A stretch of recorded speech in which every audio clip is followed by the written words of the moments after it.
Salmon buffet ကြိုက်တဲ့သူတွေရှိလားဒါဆိုရင်တလေးနဲ့တူတူ Salmon buffet သက်ဆိုင်ရအောင်အားလုံးပဲမင်္ဂလာပါတန်လီပါတန်လီကဒီတစ်ခါမှာတော့စီရိုနာဟိုတယ်မှာရှိတဲ့ချို Japanese dining မှာ Salmon buffet သက်ဆိုင်မှာဖြစ်ပါတယ်ကဲဒီနေရာလေးကတော့စီရိုနာဟိုတယ်မှာရှိတဲ့ချို Japanese dining and bar နေရာလေးဖြစ်ပါတယ် Salmon buffet ရဲ့ဈေးနှုန်းလေးတွေကိုအရင်သိချင်ကြမယ်ထင်လို့ဈေးနှုန်းလေးတွေအရင်ဦးဆုံးပြပြပေးချင်ပါတယ်သူကလေ promotion ကတော့အမျိုးမျိုးရှိတယ်လူကြီး10ယောက်နဲ့အထက်လာမယ်ဆိုလို့ရှိရင်တော့တဦးကို93,500ပဲကျသင့်မယ် member card ရှိတယ်ဆိုလို့ရှိရင်တော့လူကြီးတဦးကို8000ပဲကျသင့်ပြီးတော့ member card မရှိဘူးဆိုလို့ရှိရင်တော့လူကြီးတဦးကို88,000ပဲကျသင့်မှာဖြစ်ပါတယ်ကလေးတွေအတွက်ဆိုလို့ရှိရင်လည်း42,000 46,000စသဖြင့်ဒီနှုန်းလေးတွေသတ်မှတ်ထားတာကိုတွေ့ရပါတယ်တနေ့တော့သွားစားတော့က member card မရှိသေးဘူးဆိုတော့တနေ့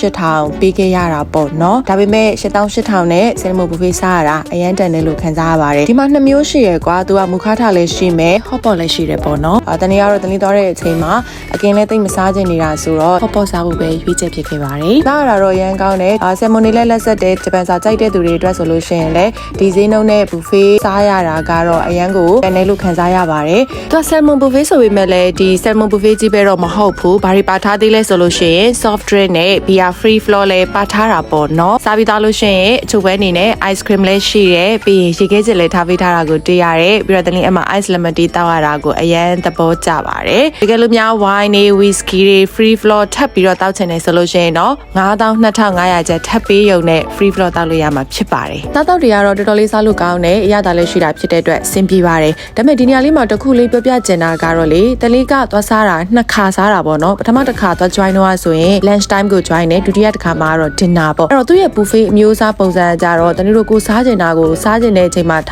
သွားယူရတဲ့အမျိုးအစားလိုမျိုးမဟုတ်ဘဲနဲ့ကိုကမှာမှသူတို့ကစားတောက်တွေလာချပေးတဲ့ပုံစံမျိုးပေါ့နော်ဆိုတော့ကိုကလည်းအဲ့လိုမျိုးသူတို့စားတောက်တွေလာချပေးတဲ့အခါကြလို့ရှိရင်ကြာနေမှာဆိုလို့ဆိုပြီးကိုကတော့အများကြီးမှာချလိုက်တာပေါ့lunch time မှာတော့ကြတော့လူလဲနဲနေတာဖြစ်လိမ့်မယ်နဲ့တူတယ်သူတို့လာချတာအရင်မြန်တဲ့အတွက်တနေ့တို့စပွဲပေါ်မှာဆိုအများကြီးဖြစ်သွားပြီးတော့မနေ့တော့ကိုအောင်စားခဲ့ရတယ်ကွာသိလားအဲ့တော့နောက်တစ်ခါဒင်နာကိုသွား join တဲ့အခါကျတော့တနေ့တို့ကိုယ်တိုင်လည်းမိသားစု9ယောက်လောက်သွားစားတယ်အဲ့တော့ကိုယ်စပွဲဝိုင်းမှာရင်9ယောက်ဖြစ်နေပြီပြီးတော့ညပိုင်းမှာကျတော့လာစားတဲ့သူကရမ်းများတယ်ရမ်းများတဲ့အခါကျတော့ကိုရီမှာတဲ့အစားအသောက်တွေကတော်တော်နဲ့ရောက်မလာဘူးကိုရီကလည်းသွားပြီဆိုတော့ဟိုကဘိုက်ဆက်စားနေသွားတာဆိုတော့ရောက်တာနဲ့စားချင်ပြီပေါ့နော်ဆိုတော့အဲ့ဒါလေးကတော့နည်းနည်းလေးအခက်အခဲတွေ့ခဲ့တယ်။နိုင်ဝက်လောက်စောင်းလိုက်တဲ့အခါကျရင်တော့တူလာချတာနဲ့နောက်ပိုင်းတော့အဆင်ပြေသွားပါတယ်။အဲ့တော့တကယ်လို့များတကယ်ချင်းမိတ်ဆွေတွေသွားစားမယ်ဆိုလို့ရှိရင် lunch time ဆိုလို့ရှိရင်တော့တော်တော်လေး service ကမြန်မြန်ဆန်ဆန်နဲ့အဆင်ပြေပြေနဲ့စားရလိမ့်မယ်။ dinner ဆိုလို့ရှိရင်တော့နည်းနည်းလေးတော့စိတ်ရှည်ရပါလိမ့်မယ်လို့